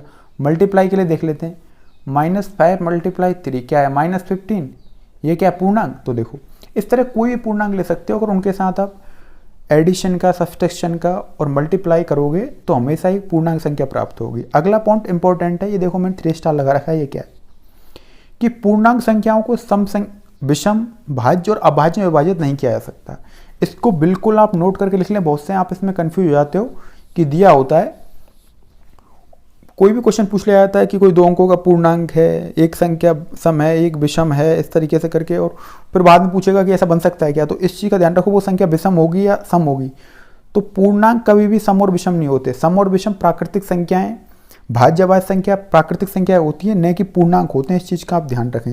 देखो इसके लिए मैंने आपको ऊपर बताया भी है, ऊपर क्या, देखो मैं बता देता हूँ आपको, जो हमने ऊपर देखो ये इमेज बनाई हुई थी, तो यहाँ से देखो पूर्णांक के अंदर से सम विषम नहीं निकल रहा है, प्राकृतिक संख्याओं के अंदर से सम विषम अभाज्य और भाज्य निकल रहा है, ठीक है। इस चीज़ का आपको ध्यान रखना है। तो ये सारी चीज़ हैं, तो देख लेते हैं एक बार, नीचे जो पढ़ रहे थे हम उनको देखते हैं क्या है। ये देखो पूर्णांक हो गए, अब आपको ध्यान रखना है। ये देखो इसका एग्जाम्पल भी है। एग्जाम्पल क्या है कि -2 है, वो सम संख्या नहीं है। बहुत से बच्चे कंफ्यूज हो जाते हैं कि -2 सम संख्या है, और मैं बताऊंगा अब भी बहुत से बच्चे यकीन नहीं करेंगे कि नहीं गलत बताया है, क्योंकि -2 एक इंटीजर है। क्या है, इंटीजर है, पूर्णांक है, और पूर्णांक कभी भी सम या विषम नहीं होता। इसी तरीके से -7 एक विषम संख्या नहीं है, यह एक इंटीजर है, और इंटीजर कभी भी प्लस में और माइनस में नहीं होता। इस चीज़ का आपको ध्यान रखना है। तो ये हो गया अपना पूर्णांक, आपको समझ में आ गया होगा। पूर्णांक पूरा है, पॉजिटिव पूर्णांक, नेगेटिव पूर्णांक मतलब धनात्मक और ऋणात्मक पूर्णांक, उदासीन पूर्णांक आपको बता दिया 0 होता है, और सम विषम भाज्य भाज्य संख्याओं को पूर्णांक के अंदर डिवाइड नहीं होता है, वो प्राकृतिक संख्या के अंदर से डिवाइड होती हैं। और ये देखो अगर हम दोनों को जोड़ें, घटाएं और मल्टीप्लाई करें तो पूर्णांक संख्या प्राप्त होगी। भाग करने पर नहीं होगा। भाग करने पे कैसे नहीं होगा, भाग का देख लेते हैं कैसे, कि देखो ये -5/3 देख लेते हैं, तो ये तो कोई पूर्ण संख्या प्राप्ति नहीं होगी। पॉइंट के बाद कुछ प्राप्त होगा, देखो 3 एकम 3 बचे 2, 3 18 है, बचे 2 3 18, मतलब इस तरीके से 6 इस तरीके से बढ़ता जा रहा है। तो इस तरीके से नहीं होगा, ये तो एक तरह इरेशनल नंबर हो गया, तो ये पूर्णांक नहीं है। अगला देखते हैं प्राकृतिक संख्या, जिसे नेचुरल नंबर कहा जाता है। अब बच्चे इसमें कन्फ्यूज होते हैं, नेचुरल नंबर में और पूर्णांक में कई बार कन्फ्यूज हो जाते हैं। तो देखो नेचुरल का मतलब कैसे, नेचुरल अर्थात जो चीज़ प्रकृति में विद्यमान है। नेचुरल से नेचर ले सकते हैं। ये देखो आप ले सकते हैं, ये है नेचर, और नेचर से बना सकते हैं आप नेचर। ठीक है, इससे बना दिया आपने नेचर। और नेचर में कोई भी चीज़ होती है वो ऐसा तो होता है, नेचर में कोई चीज़ जैसे 0 हो सकती है या -1 हो सकती है। नेचर में कोई चीज़ है तो उसको बोलेंगे 1 है, 2 है, 3 है, 4 है, या तो बोलेंगे बिल्कुल नहीं है। 0 तो बोलेंगे नहीं, कि बोलेंगे कि वहाँ पे कितने पेड़ थे, तो बोलेंगे 1 पेड़ था, 2 पेड़ थे, या बगीचे में कितने पेड़ हैं, तो फिक्स से गिनती होगी ना। तो नेचर में जो चीज़ विद्यमान है वो प्राकृतिक संख्या होती है। जैसे गिनती में सभी संख्याएं प्राकृतिक संख्या कहलाती हैं। गिनती में बात किसकी की जा रही है? गिनती की जा रही है। तो गिनती 0 से स्टार्ट होती नहीं, तो इसलिए देखो 1, 2, 3, 4, 5, 6, 7, 8, 9, 10 और इन्फिनिटी तक, ये सारे हो जाएंगी प्राकृत संख्याएं। जो प्रकृति में विद्यमान हो वो प्राकृत संख्याएं। अब इससे रिलेटेड कुछ पॉइंट है, उनके बारे में चर्चा कर ली जाए। वो क्या है कि दो प्राकृत संख्याओं को अगर जोड़ा जाए और गुना किया जाए तो प्राकृतिक संख्या ही परिणाम प्राप्त होता है। देख लेते हैं। इसमें ध्यान रखें, पॉजिटिव में होने चाहिए सारे के सारे। प्राकृतिक संख्या पॉजिटिव होती हैं। मैंने क्योंकि प्रकृति में नेगेटिव में तो कोई चीज़ विद्यमान हो नहीं सकती, पॉजिटिव में होगी विद्यमान। अब इसको प्लस वाले के लिए देख लेते हैं। तो प्लस में 2 और 3 दो चीज़ ले ली हमने, 2 नेचुरल नंबर ले लिए, दोनों को मल्टीप्लाई किया 6, देखो प्राकृतिक के अंदर आ रहा है। अब दोनों को जोड़ दो, थोड़ा जोड़, ये तो मल्टीप्लाई के लिए ले लिया, अब जोड़ने के लिए ले लो। 2 और 3 कितना हो गया? 5।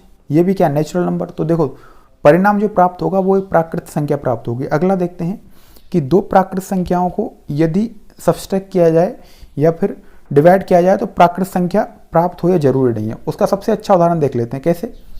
कि हमने 3 में से 2 माइनस किया, सॉरी 3 में से 2 नहीं करते, 2 में से 3 कर देते हैं।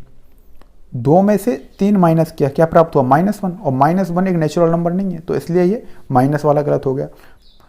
ये भाग वाला देख लेते हैं। भाग वाला में क्या है? 2 में 3 का भाग देते हैं, कितना प्राप्त हो रहा है? ये भी प्राप्त नहीं हो रहा परी में, ये प्राकृतिक संख्या, तो ये भी नहीं हो सकता, तो भाग के लिए भी नहीं होगा।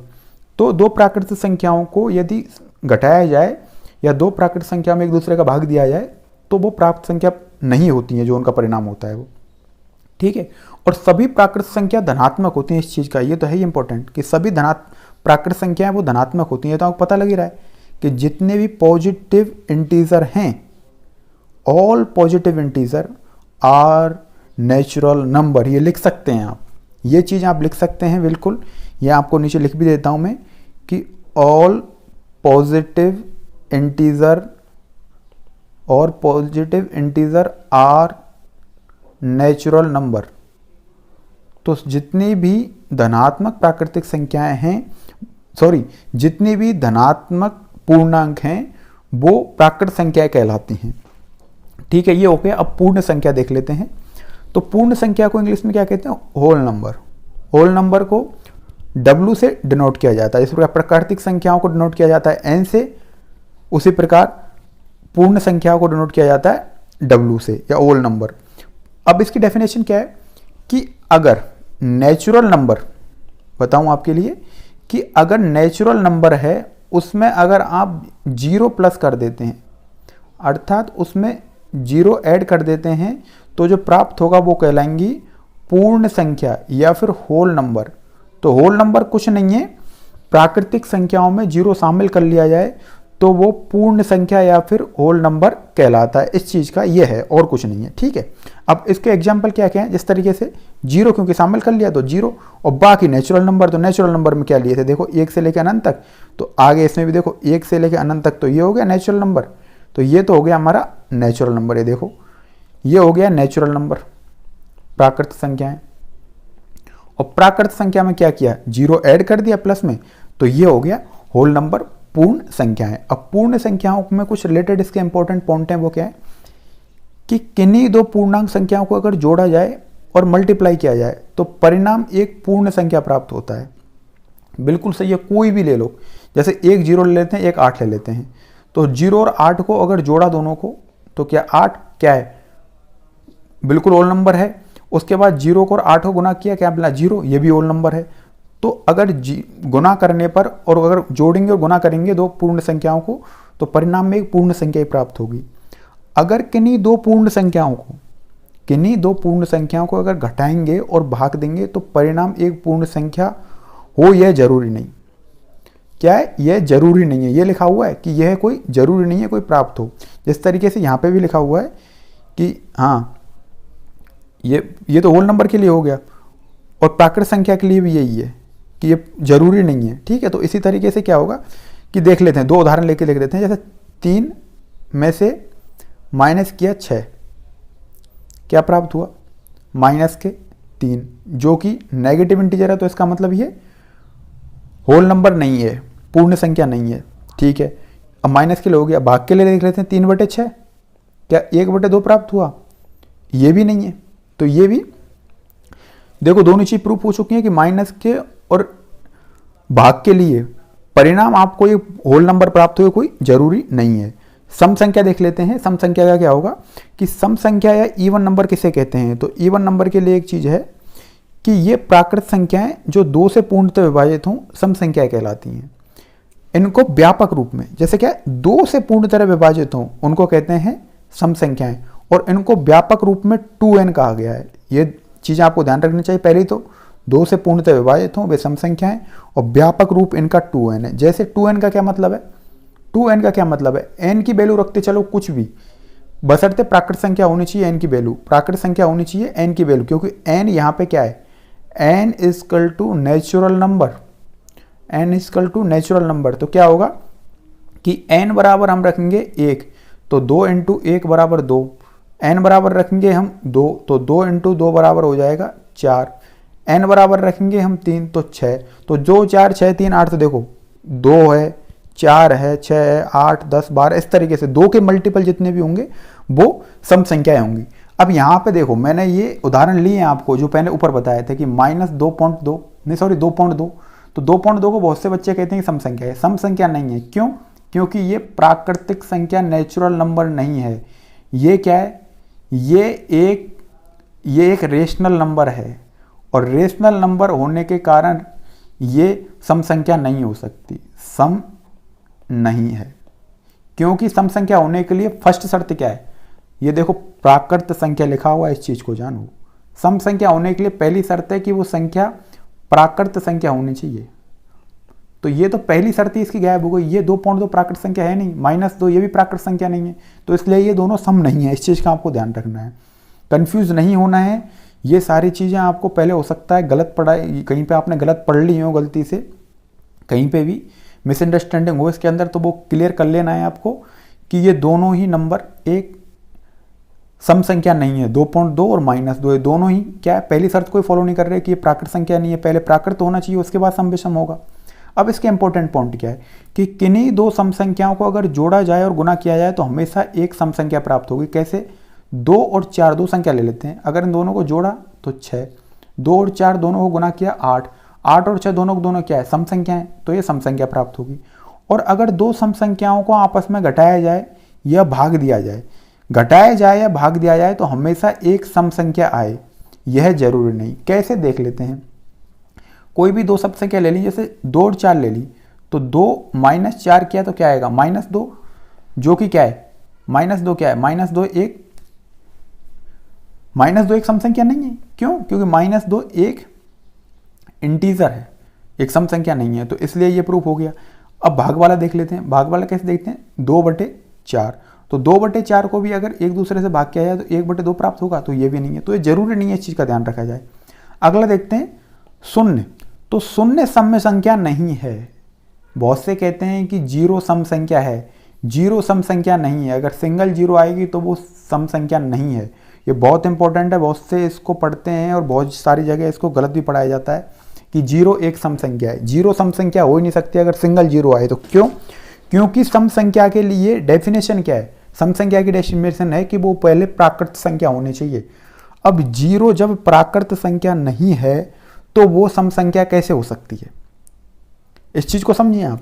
ये ग्राफ जो मैंने आपको ऊपर बताया था, एक बार देख सकते हैं, उसमें प्राकृत संख्या से सम विषम भाज्य भाज्य को निकाला था, न कि मैंने पूर्णांक से और पूर्ण संख्या से, मैंने पूर्णांक से निकाला है इन सब चीज को, इंटीजर से नहीं निकाला है, मैंने नेचुरल नंबर से इनको डिवाइड किया है, और वही एक सही डिवाइडेशन है अकॉर्डिंग टू मैथमेटिक्स। और जितनी भी इंटरनेशनल बुक्स हैं मैथ की, इसके लिए आप उनको देख सकते हैं। बहुत सी बुक्स में गलत हो सकता है, जो लोकल पब्लिकेशन है वो इसमें गलत लिख देते हैं, लेकिन इंटरनेशनल कोई भी बुक दे सकते हैं। कैम्ब्रिज यूनिवर्सिटी की बुक या MIT की आप बुक्स देख सकते हैं, नेचुरल नंबर से रिलेटेड बुक आती है, द नंबर गेम से नाम से बुक आती है, MIT में बुक चलती है। उसमें आप देख सकते हैं कि जो इवन नंबर, ओड नंबर या फिर प्राइम नंबर या फिर कंपोजिट नंबर, ये सारे का जो डिवाइडेशन हुआ है वो नेचुरल नंबर से हुआ है, प्राकृत संख्याओं से हुआ है। तो इसलिए जीरो क्या है, सम संख्या नहीं है। कैसे, अब ये बताओ जीरो का मतलब क्या होता है? जीरो का मतलब होता है नथिंग। नथिंग मतलब जो चीज कुछ है ही नहीं, उसको आप कैसे डिफाइन कर पाओगे कि ये एक सम संख्या है, विषम संख्या है? जो चीज है नहीं, जीरो मतलब होता है नथिंग। तो नथिंग का तो कोई मतलब नहीं, तो इसलिए इस चीज को ध्यान रखें। ये कई बार चर्चा का भी बिंदु है, कई बार इस पर डिस्कस भी होती है, काफ़ी लंबी खिंच जाती है, बहुत से इसमें तर्क रहते हैं अलग अलग विद्वानों के। लेकिन आप ध्यान रखें कि एग्जाम में जीरो आपको इकाई का अंक हो सकता है, वो जीरो कहते हैं कि इकाई का अंक अगर जीरो हो तो वो सम संख्या होती है, वो बात सही है। मैं सिंगल की बात कर रहा हूँ।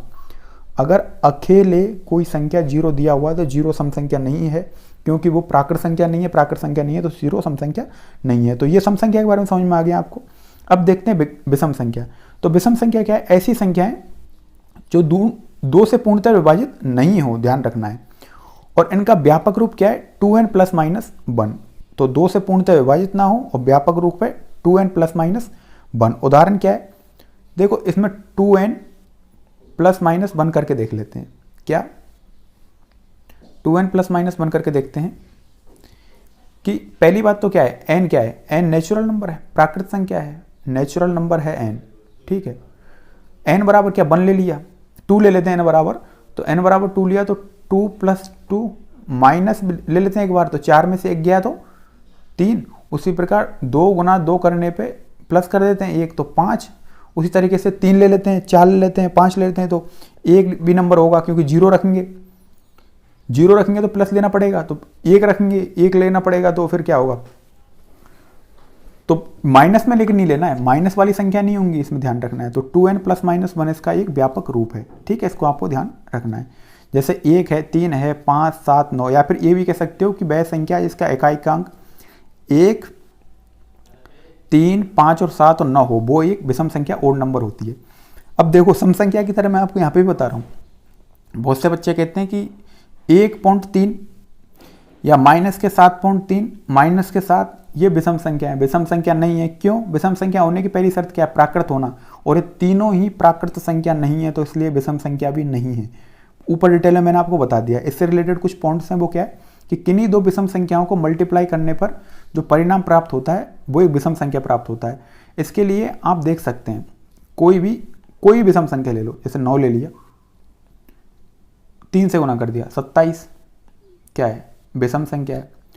उसके अलावा 9 ले लिया, 5 से गुना कर दिया 45, विषम संख्या। कोई भी संख्या देख सकते हो आप, इस तरीके से विषम संख्या प्राप्त होगी।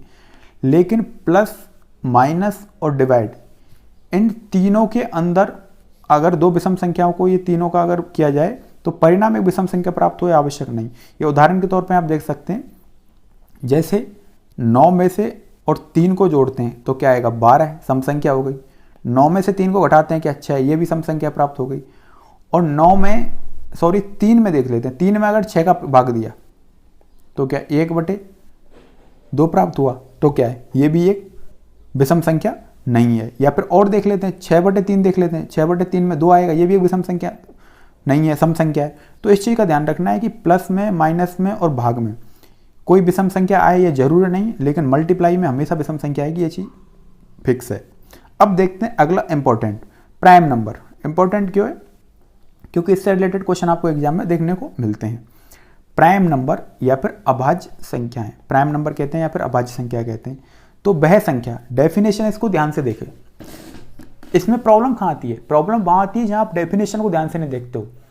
तो कभी भी डेफिनेशन देखने के लिए आप स्टैंडर्ड बुक का सहारा लें, अच्छी बुक्स पढ़ें, तो वो सारे जो आपको कंटेंट जो पढ़ाया जा रहा है वो एक स्टैंडर्ड बुक्स हैं, उनके द्वारा ही एकत्रित किया हुआ कंटेंट है, और पूरा भरोसेमंद कर सकते हैं आप इस पर। ये देखो क्या है कि वह संख्या जो एक और स्वयं, इस चीज को ध्यान रखें कि वह संख्या जो एक और स्वयं, यहाँ पे OR और नहीं है, यहाँ पे और का मतलब क्या है? देखो पहले पूरी डेफिनेशन पढ़ लेते हैं कि वह संख्या जो एक और स्वयं के अलावा अन्य संख्या से पूर्णतः विभाजित ना हो वह अभाज्य संख्या कहलाती है। ठीक है, तो एक और स्वयं के अलावा किसी अन्य संख्या से पूर्णतः विभाजित ना हो वो अभाज्य संख्या कहलाती है। अब यहाँ पे देखो मैं आपको बता देता हूँ और का मतलब क्या है।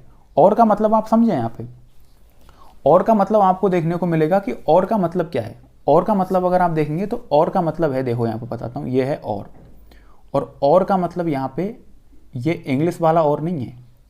और का मतलब यहाँ पे, इसको हटाता हूँ मैं अभी, और का मतलब है यहाँ पे एंड। एंड अर्थात एक से और यानी उसके साथ, इसका मतलब हो गया वन के साथ भी होना चाहिए प्लस स्वयं के साथ। अर्थात अगर पूछे कोई कि प्राइम नंबर क्या होता है तो ये number who divide only one and itself, ये इसकी डेफिनेशन होगी। तो क्या बोलेंगे, प्राइम नंबर की डेफिनेशन क्या है, व्हाट इज प्राइम नंबर? तो a number who divide only one and itself called prime number, it's the definition of prime number. इस चीज को समझे आपकी क्या। और ये देखें इसका कुछ इंपॉर्टेंट पॉइंट है, उदाहरण भी ये इसके वो भी देख सकते हो आप। एग्जाम्पल क्या है, जैसे 2 है, 3 है, 5, 7, 11 है। तो देखो 2 है तो 2 में सिर्फ 2 का भाग जा सकता है और 1 का जा सकता है और कोई संख्या नहीं है। ठीक है, अब आप कहोगे 1 क्यों नहीं है? 1 भी तो ऐसा ही है जिसमें 1 का स्वयं के अलावा और किसी का भाग नहीं जा रहा।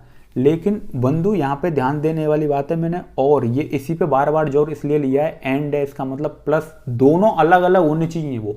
लेकिन 1 में अगर आप 1 का भाग दे रहे हो, चलो ठीक है मान लिया 1 आ रहा है, लेकिन स्वयं भी तो 1 ही है। तो यहाँ पे 1 के लिए 1 और स्वयं ये दोनों 1 ही हो जाते हैं। लिख देता हूं मैं, 1 के लिए 1 क्यों नहीं है प्राइम नंबर? बहुत से बोलते हैं कि ये प्राइम नंबर नहीं है, लेकिन क्यों नहीं है उसका रीजन मैं आपको आज बता देता हूं। कोई आपसे पूछे तो उसको बता सकते हैं आप कि 1 के लिए 1 और स्वयं दोनों 1 ही हो जाते हैं, दोनों 1 अर्थात सिंगल ही हो जाते हैं। जबकि डेफिनेशन में, जो डेफिनेशन में है वो 1 और स्वयं दोनों अलग अलग होने चाहिए। और लगाने का इसीलिए मेरा वो था और इसीलिए लगाया गया है इसमें। ठीक है, तो इस चीज़ का आप ध्यान रखें। ठीक है, तो ये चीज़ आप लिख सकते हो कि 1 के लिए 1 और स्वयं दोनों 1 ही हो जाते हैं, इसलिए 1 एक प्राइम नंबर नहीं है। ठीक है, सबसे छोटा प्राइम नंबर इसलिए कौन सा हो गया? 2। तो कौन कौन से? 2 है, 3 है, 2, 3, 5, 7, इस तरीके से ये प्राइम नंबर हो गए। अब देखो अगला जो पॉइंट है वो इंपॉर्टेंट है, वो क्या है कि अभाज्य संख्या का जो व्यापक रूप है वो 6k ± 1 है। 6k का मतलब क्या है कि k की जगह आपको नेचुरल नंबर लेना है, या 6n ± 1, इसको ऐसे भी लिख सकते हैं कि 6n ± 1 इसका व्यापक रूप है। क्या है? इसका व्यापक रूप है। जो प्राइम नंबर है उसका व्यापक रूप 6n ± 1 है। ये कुछ पॉइंट है जो आपको लर्न रखते हैं, एग्जाम में पूछ लिए आते हैं कि सबसे छोटी अभाज्य संख्या 2 है। और एक क्वेश्चन जो अभी पूछा जा सकता है, ट्रेंड में अभी आया नहीं लेकिन पूछा जा सकता है कि 2 अंकों की सबसे छोटी अभाज्य संख्या कौन सी है? तो 2 अंकों की सबसे छोटी अभाज्य संख्या है 11। ये देखो ये मिल गई आपको। और 2 अंकों की सबसे पहली प्राकृत संख्या कौन सी है? सबसे छोटी नहीं है, ये बोल सकते हैं कि 2 अंकों की सबसे छोटी संख्या भी पूछ सकते हैं कि 2 अंकों की सबसे छोटी अभाज्य संख्या 11 है।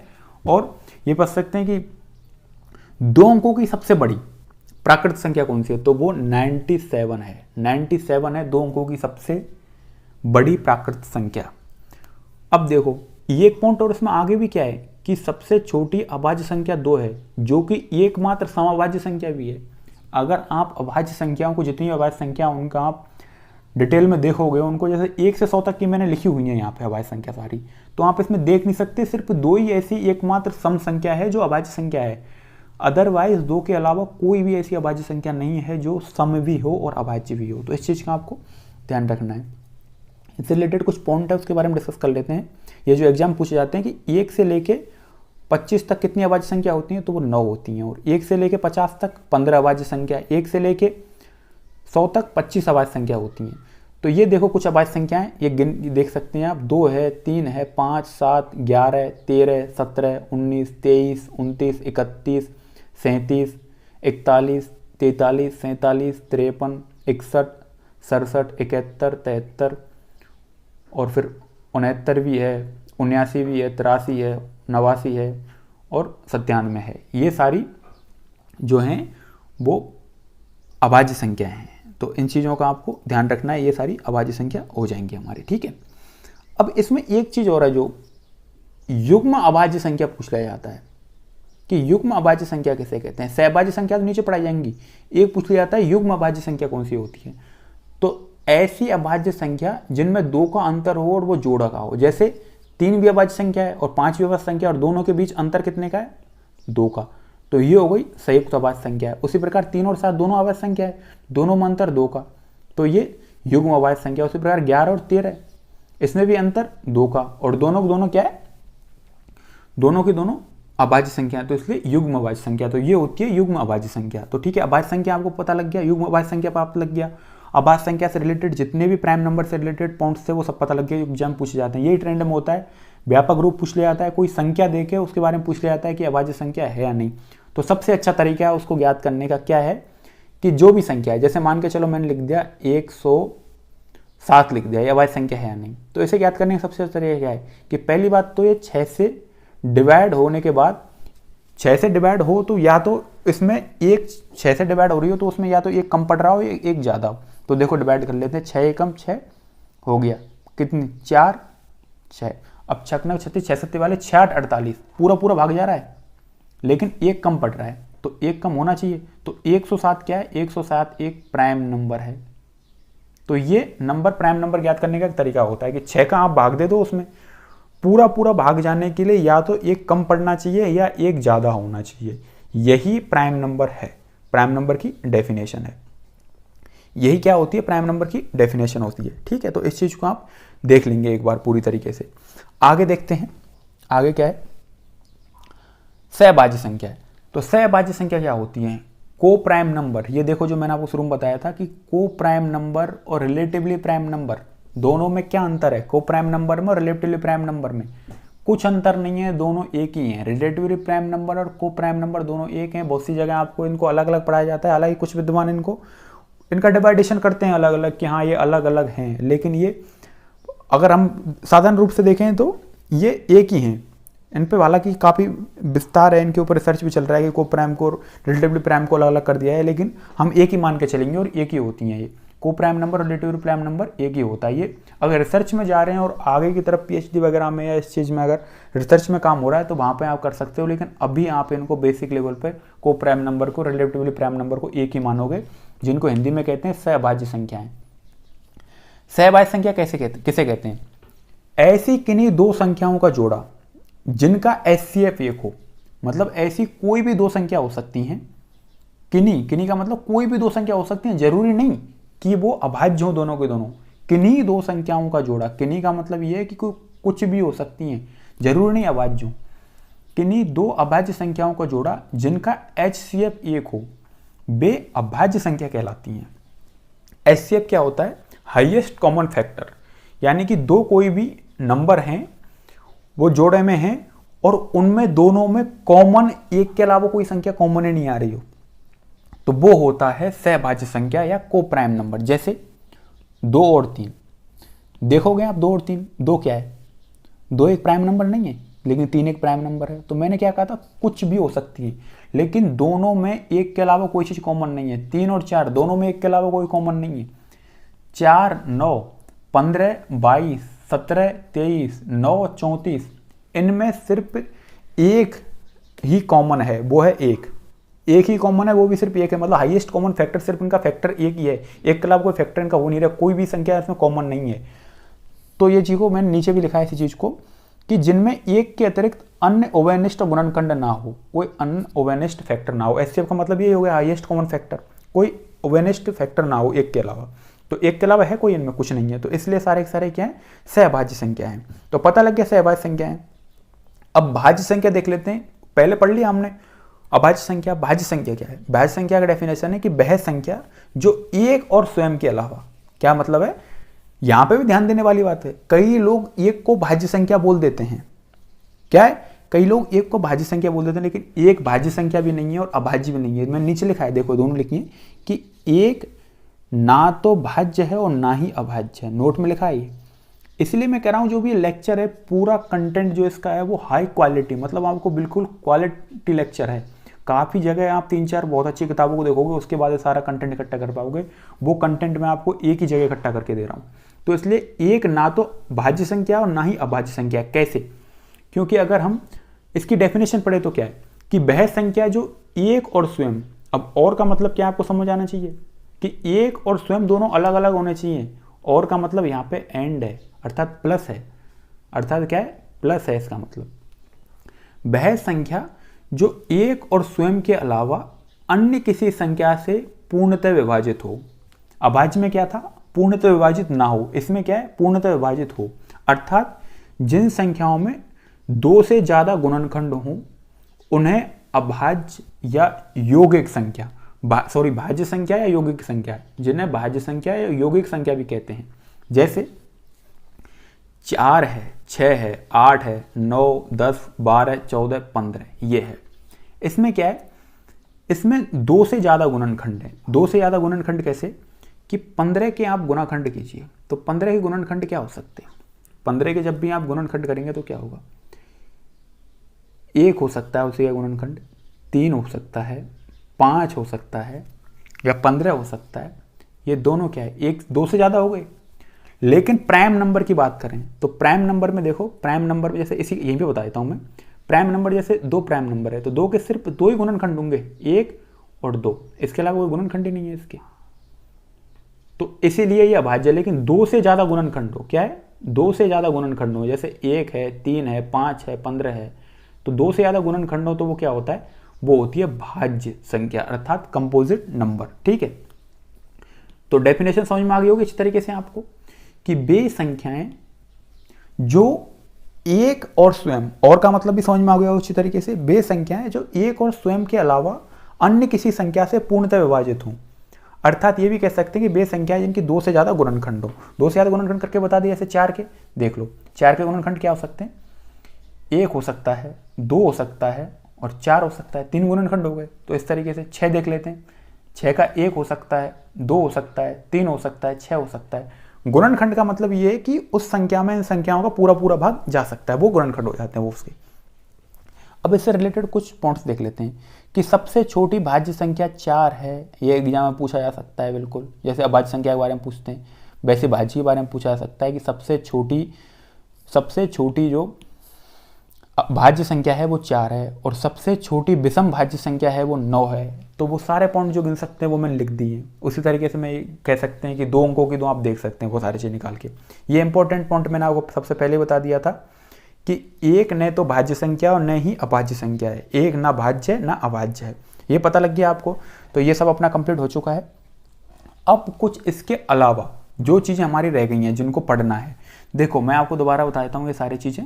ये देखो नंबर सिस्टम में हमने यही देखा था ना शुरू में, देखो ये पढ़ा था, ये पढ़ चुके हैं हम। देखो रियल नंबर पढ़ चुके हैं, इमेजिनरी नंबर पढ़ चुके हैं, परी में पढ़ चुके हैं, अपरी में। इंटीजर अपना हो गया, नेचुरल नंबर हो गया, उसमें सम संख्या, विषम संख्या, अभाज्य, भाज्य, पूर्ण संख्या पढ़ चुके हैं और सहभाज्य संख्या पढ़ चुके हैं। अब कुछ ऐसे नंबर जो इसके डिवाइडेशन में हमने नहीं लिए थे उनको हम अलग से पढ़ेंगे। अब वो कौन कौन से हो सकते हैं उनके लिए देखते हैं हम क्या क्या है। तो उसमें देखते हैं, ये रहा देखो, उसमें है पहला है संपूर्ण संख्या। संपूर्ण संख्या को बोलते हैं परफेक्ट नंबर। और परफेक्ट नंबर क्या होते हैं? वे संख्याएं जिन्हें फैक्टर अर्थात गुणनखंड का योग स्वयं को छोड़कर का परिणाम स्वयं नंबर प्राप्त हो, संपूर्ण संख्या कहलाती है। ये देखो 2 बार लिखा गया कहलाती, एक बार लिखना आप इसको, कहलाती है। अब देखो आप बोलोगे डेफिनेशन से कुछ समझ में नहीं आया, तो हम किस लिए हैं फिर? आपको किस लिए लेक्चर दिया जा रहा है? अगर ऐसे देखा जाता फिर तो आपको डायरेक्ट दे देते नोट्स और उससे आप पढ़ लेते। अब इसको समझाते हैं कैसे। परफेक्ट नंबर क्या होता है कि वे संख्या जिनके फैक्टर का योग कैसे? जैसे 6 लिया, 6 के फैक्टर करो, 6 के फैक्टर 1 हो गया, 2 हो गया, 3 हो गया और 6 हो गया, ये फैक्टर हो गए।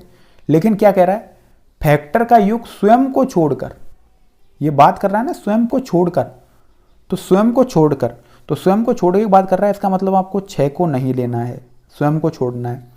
इनका योग करो, बचो कुचों का क्या कर रखा है? स्वयं को छोड़कर, गुणनखंडों का योग स्वयं को छोड़कर परिणाम स्वयं नंबर प्राप्त हो। तो 1 + 2 + 3 कितना हो गया 6।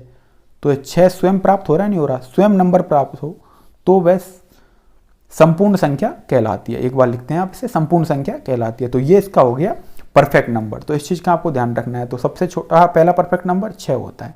ये पूछा जा सकता है कि संपूर्ण संख्या पहली सबसे छोटी संपूर्ण संख्या क्या है, 6। 28 का भी ये देखो, 28 का देख लेते हैं। 28 के फैक्टर करते हैं। 28 फैक्टर 1 हो सकता है सबसे पहले, फिर 2, फिर उसके बाद में 4 होगा, उसके बाद 7 होगा, ठीक है, उसके बाद 14 होगा, ठीक है, 14 के बाद स्वयं 28 हो जाएगा, ठीक है। अब स्वयं को तो लेना नहीं है तो इसलिए 28 को तो लेंगे नहीं लिया। अब सबको ऐड करते हैं, 1 + 2 + 4 + 7 + 14 ऐड करो। 1 और 3, 1 और 2 3, और 3 और 4 7, 7 और 7 14, 14 और 14 28। तो ये देखो स्वयं नंबर प्राप्त हो गया, परिणाम देखो लिखना, परिणाम स्वयं नंबर प्राप्त हो, तो 28 भी परफेक्ट नंबर है। तो इसी प्रकार 6 है, 28 है, 496 है, 8128 है, इनके आप फैक्टर करके देख सकते हैं, आपको सिर्फ यही प्राप्त होगा, ठीक है। तो ये संपूर्ण संख्या हो गई, परफेक्ट नंबर अगर आपसे कोई पूछे तो। एक नंबर होता है जिसे कहते हैं पूर्ववर्ती या पूर्वक संख्या, या जैसे कहते हैं सक्सेसिव नंबर। सक्सेसिव नंबर कौन से होते हैं, तो देखो शॉर्ट में मैंने लिख दिया है -1। -1 कैसे समझेंगे, तो पहले देखते हैं कि पूर्ववर्ती या पूर्व नंबर या सक्सेसिव नंबर किसे कहते हैं। दी गई संख्या से ठीक पहले या दी गई संख्या से ठीक छोटी संख्या पूर्ववर्ती संख्या कहलाती है। जैसे 5 की पूर्ववर्ती संख्या क्या होगी, 4, 5 से पहले 4 आता है। 21 की पूर्ववर्ती संख्या अर्थात पूर्व यानी पहले या छोटी, तो 21 की छोटी संख्या कौन सी है, 20। तो 21 का जो सक्सेसिव नंबर है, सक्सेसिव नंबर ऑफ 21 इज 20, तो 20 होगा इसका। उसी तरीके कोई भी देख सकते हैं आप, 8 का सक्सेसिव नंबर क्या होगा, 7। कुछ नहीं है, -1 करने का नंबर सिर्फ एक ही था। मेरा कहने का मतलब शॉर्ट में बताने का कि सक्सेसिव नंबर या पूर्ववर्ती या पूर्वक नंबर वही होता है, कोई भी संख्या दी हुई है उससे जस्ट पहले वाला नंबर, बशर्ते पूर्ण होना चाहिए वो। तो ठीक है, इस तरीके से ये हो गया इसका पूर्ववर्ती नंबर।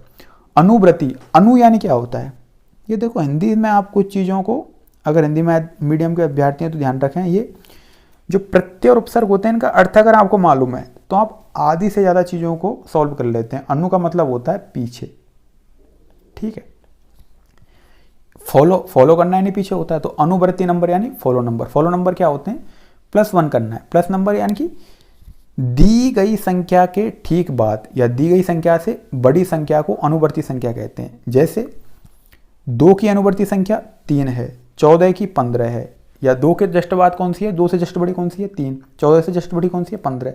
उसी प्रकार से कोई भी देख सकते हैं, ऐसे 3 है तो 3 से जस्ट बड़ी कौन सी है, 3 से जस्ट बड़ी 4 है। उसी बार देख लिया 9 है, 9 से 10 बड़ी कौन सी है, 10 है। तो इस चीज़ का आपको ये ध्यान रखना है।